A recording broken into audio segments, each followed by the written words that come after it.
آئیے دوستو، ابھی ہم لوگ سفر کر رہے تھے، ہوٹل سے نکلے یہاں آنے کے لیے تو منظر صاحب نے پیچھے سے کہا کہ اس وقت ہمارے جو ملک کی حالات ہیں، ہندوستان کی حالات ہے، اس سے ہر پڑھا لکھا آدمی پریشان ہے۔ پھر انہوں نے راحت صاحب کو مخاطب کرتے ہوئے کہا کہ سر راحت صاحب آپ کا اس میں کیا خیال ہے؟ راحت صاحب نے کہا کہ میں تو پڑھا لکھا ہی نہیں ہوں۔ دوستو بہت مزے کی بات ہوئی، لیکن میں آپ کو بتا دوں کہ ڈاکٹر راحت اندوری صاحب نے مشاعرے سے آنے سے پہلے قریب 10 سال سے زیادہ کا عرصہ ایک یونیورسٹی میں بتایا ہے بطور پروفیسر۔ انہوں نے ساگر یونیورسٹی میں خدمات انجام دی ہیں، انہوں نے زندگی کو پڑھا ہے، چہروں کو پڑھا ہے، تجربات اور احساسات کو انہوں نے پڑھا ہے۔ اس لیے ہم کہہ سکتے ہیں کہ ڈاکٹر راحت اندوری صاحب جہاں مشاعرہ سنانا جانتے ہیں وہاں مشاعرہ دکھانا بھی جانتے ہیں۔ سلطنت اردوستان کویت پہ ڈاکٹر راحت اندوری تشریف لا رہے ہیں۔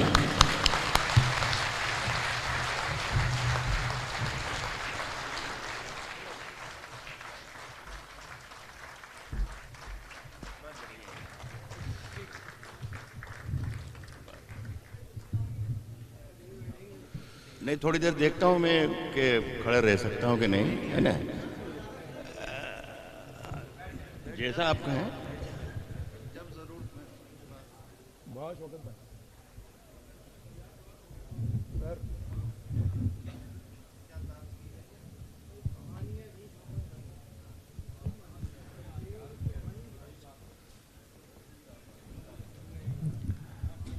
السلام علیکم حضرات،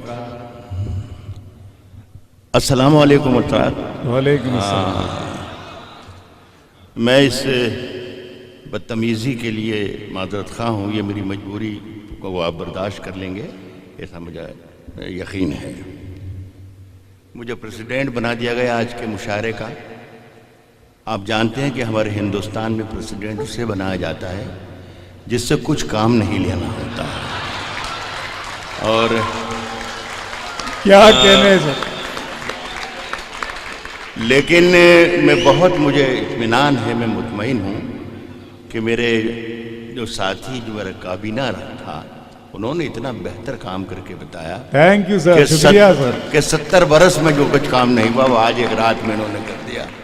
میں اس کامیاب مشاعرے کے لیے عامر میاں کو، ہمارے دوست، ہمارے چھوٹے بھائی معراج حیدر کو اور تمام لوگوں کو مبارکباد تو دیتا ہی ہوں، لیکن سب سے زیادہ نمبر میں آپ لوگوں کو دوں گا جنہوں نے جس سلیقے سے مشاعرہ سنا ہے۔ میں جہاں جہاں سے شعر یاد آئیں گے، کوئی ہوم ورک میں کرتا بھی نہیں کبھی، اور ایسے ہی چل جاتا ہے کام، تو کچھ زیادہ محنت بھی نہیں کرتا سر۔ لیکن میں ہندوستان اور پاکستان سے بہت دور، اس چھوٹے سے ہندوستان اور پاکستان، چھوٹے سے پاکستان کے لوگوں کے بیچ میں ہوں۔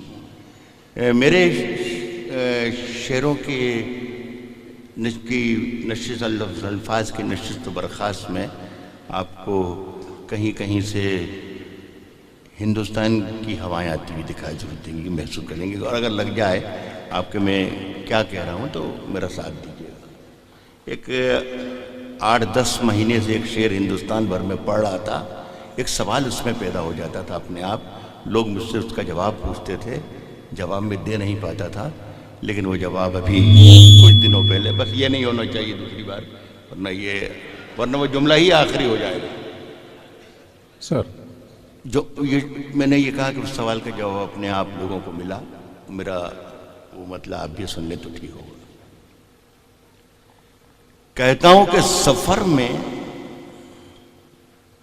آخری پتھر کے بعد آئے گا، سفر میں آخری پتھر کے بعد آئے گا، آخری پتھر کے بعد آئے گا، سفر میں آخری پتھر کے بعد آئے گا، مزہ تو یار دسمبر کے بعد آئے گا، ہائے ہائے ہائے ہائے ہائے ہائے ہائے، کیا کہنے ہیں سر، سفر میں آخری پتھر کے بعد آئے گا، مزہ تو یار دسمبر کے بعد آئے گا، مزہ تو یار دسمبر کے بعد آئے گا۔ زندہ باد سر۔ سنیں دوستو کہ رات کی دھڑکن، اتنے اچھے آج شعر سنائے گئے کہ میں جس طریقے سے جو مشاعرہ یہاں پر گلے میں باندھ کر پورے ملک میں گھومتا پھرتا ہوں، میں مائک پر جس وقت میں بولوں گا اس وقت آپ کو پوری آواز آئے گی۔ اگر آواز نہیں آ رہی ہے تو یہ سمجھ